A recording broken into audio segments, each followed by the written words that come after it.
Yesterday, United Kingdom and South African scientists and experts met to discuss our country's continued presence on the red list, which means those returning to the UK from South Africa have to quarantine in a hotel at their own expense.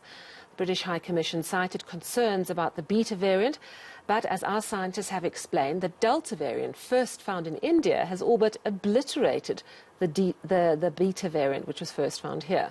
Well, following that meeting yesterday, an announcement that the red list issue is to be reviewed in the next 2 weeks, and also some progress on the logistics around accepting our proof of vaccination documentation. Let's discuss this now with Olly Barratt, our London correspondent. Hello, Olly. So this issue rages. We know that these experts met yesterday, and there are hopeful signs. What are you hearing from the UK side? The chatter over here, Sally, is that the meeting that was held yesterday is a good sign when it comes to the prospect of South Africa coming off the red list at the next review period, which should take place in around about 2 weeks from now. One of the UK's travel journalists, who's very well followed, Simon Calder, says he believes that the meeting that took place and the statement that was issued afterwards gives British officials some cover to be able to say, look, we've seen some new data now, more up-to-date figures and numbers than we had previously, and perhaps now South Africa can move off the red list. Some cover being established, if you like, for this decision-making process. I think it's interesting to note as well that it was the High Commission that had this meeting in South Africa with South African officials. I think that is a recognition from the High Commission, but also from the UK government, that something of a diplomatic episode was developing here and that something needed to be done to try and ease tensions. That joint statement issued by South African and High Commission officials would lead you to suggest that the meeting was conducted in good spirits. They were able to agree that joint statement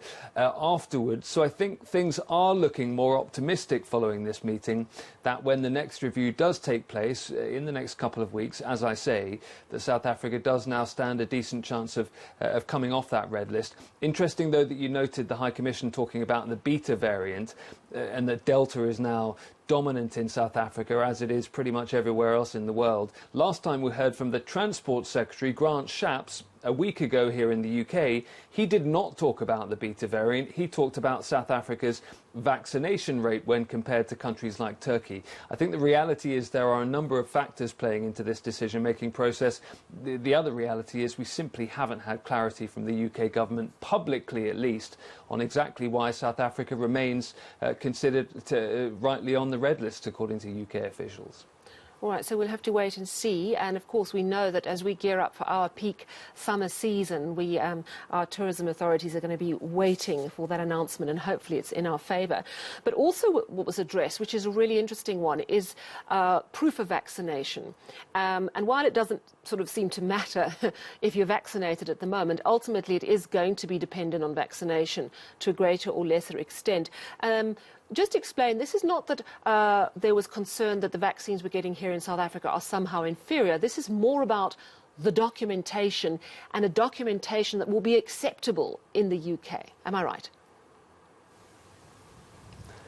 Exactly right. It's about the certification of vaccine programs around the world. So to give you one very specific example, a week ago, the UK suddenly announced early in the morning that it was now able to recognise the UAE's vaccination certification.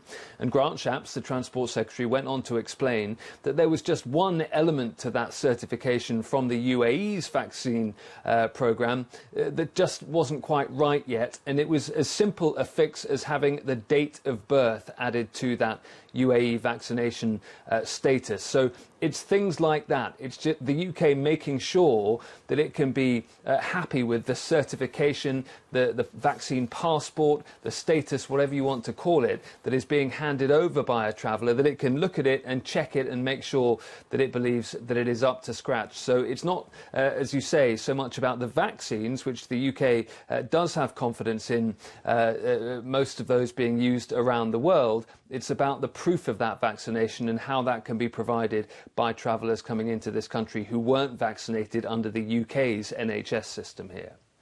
And Olly, you mentioned earlier that there hasn't been a public response from the UK government about us remaining on the red list, and perhaps we can forgive them because there's lots of problems at home. Won't you update us on the petrol situation? We're hearing reports of fist fights and knife fights at petrol stations. It's astonishing. And, of course, the ongoing truck driver shortage.